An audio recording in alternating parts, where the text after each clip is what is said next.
হুজুরেরা খালি মিথ্যা কথা বলে। ওরা বলে ইসলাম মেনে চললে নাকি খালি শান্তি আর শান্তি। অথচ যেদিন থেকে আমি পরিপূর্ণভাবে ইসলাম ধর্ম পালন করা শুরু করছি সেদিন থেকে আমার জীবন থেকে শান্তি হারায় গেছে। 5 ওয়াক্ত নামাজ যদি আমি জামাতে শহীদ পড়ি তাহলে তো আমার ব্যবসা পাতি বন্ধ রাখা লাগে। আর যারা নামাজ পড়ে না তারা এই সময় ব্যবসা করে। 5 ওয়াক্ত নামাজ জামাতে পড়তে গিয়ে আমার ব্যবসাটা ধ্বংস হয়ে গেল। সারাদিন না খায় রোজা রাখান লাগে, নিজে কামাই করে আবার এই টাকাতে জাকাত দেওয়ান লাগে মানুষের। মূল কত হলো আমি যেদিন থেকে পরিপূর্ণভাবে ইসলাম মানা শুরু করছি সেই দিন থেকে আমি গরিব হয়ে যেতেছি। যারা ঠিক মতন ইসলাম মাইনে চলে না তার মনের মধ্যে খালি শান্তি আর শান্তি, আর আমার মনের মধ্যে খালি অশান্তি। এই জীবনটা আর ভালো লাগে না। করিম আবার এগুলা কি বলা শুরু করলো? কি পাগল হয়ে গেল নাকি? এই করিম, এদিকে আয় তো।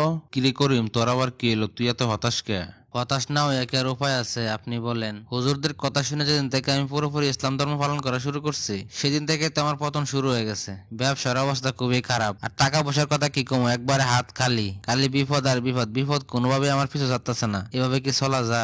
আমি তোমার সমস্যাটা বুঝতে পারছি। আচ্ছা তুমি আমার একটা প্রশ্নের উত্তর দাও তো। কি করেন এখন আবার আপনার প্রশ্নের উত্তর দেওয়া লাগবো? আচ্ছা করেন। আজকে তো আবহাওয়া অনেক গরম, প্রচুর রোদ উঠছে। এখন আমি যদি তোমারে বলি তুমি এই রোদের মধ্যে একটানা 5 ঘন্টা দাঁড়ায় থাকতো, তুমি কি সেটা পারবা?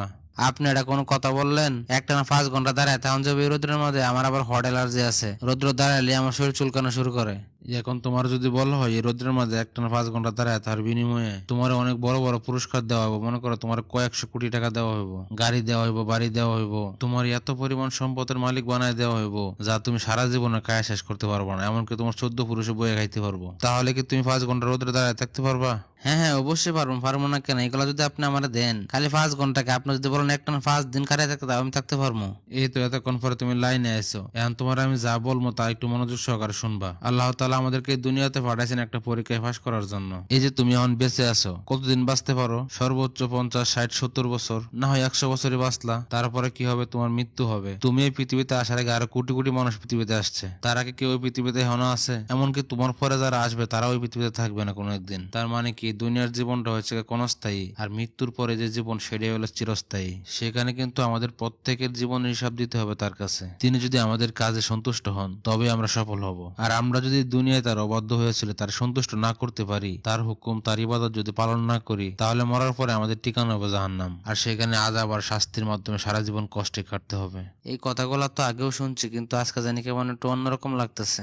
আচ্ছা তাহলে তুমি এখন বলো, মৃত্যুর পরে সেই অনন্তকালের তুলনায় আমাদের এই 70-80 বছর জীবন কতটাই ক্ষুদ্র না? যেমন একটু আগে তোমার বললাম 5 ঘন্টা যদি তুমি রোদ্রে দাঁড়ায় থাকতে পারো, তুমি অটল সম্পত্তির মালিক হবা, যা দিয়ে তুমি 60-70 বছর ভালোভাবে চলতে পারবে, সুন্দরভাবে শান্তিতে থাকতে পারবা। এই 5 ঘন্টার সময়টা হলো আমাদের পৃথিবীর সময়কালের মতন। তুমি 5 ঘন্টা রোদ্রে দাঁড়ায় থাকতে পারো 70-80 বছর শান্তির জন্য। তাহলে কেন তুমি এই 60-70 বছর আল্লাহর ইবাদত করতে পারবা না, বা আল্লাহর জন্য একটু কষ্ট করতে পারবা না তোমার অনন্তকাল সুখে থাকার জন্য? আসলে এই বিষয়গুলো আগে তো এরকম ভাবে চিন্তা করে দেখি নাই। চিন্তা না করলে কেমন করে হইব? এই দুনিয়াটা হয়েছে মুমিনদের জন্য জেলখানা। তুমি যদি আল্লাহর বিধান সঠিকভাবে মেনে চলো তুমি অনেক কষ্টে থাকবে, তোমার শান্তি অনেক কমই হবে। তবে হ্যাঁ, তুমি যদি আল্লাহর উপর পরিপূর্ণ বিশ্বাস রাখো, তবে তুমি যদি এটা মনে করো এই দুনিয়াতে কষ্ট করলে পরকালে অনেক শান্তি পাইবা, জান্নাতে তোমার স্থান হবে, তখন তোমার কাছে ইবাদত বন্দেগী খুব সহজ হয়ে যাবে, অনেক মজা লাগবে। তখন এই কষ্টের মাধ্যমে তুমি শান্তি খুঁজে পাবা, যেটা মুমিন বান্দারা খুঁজে পায়।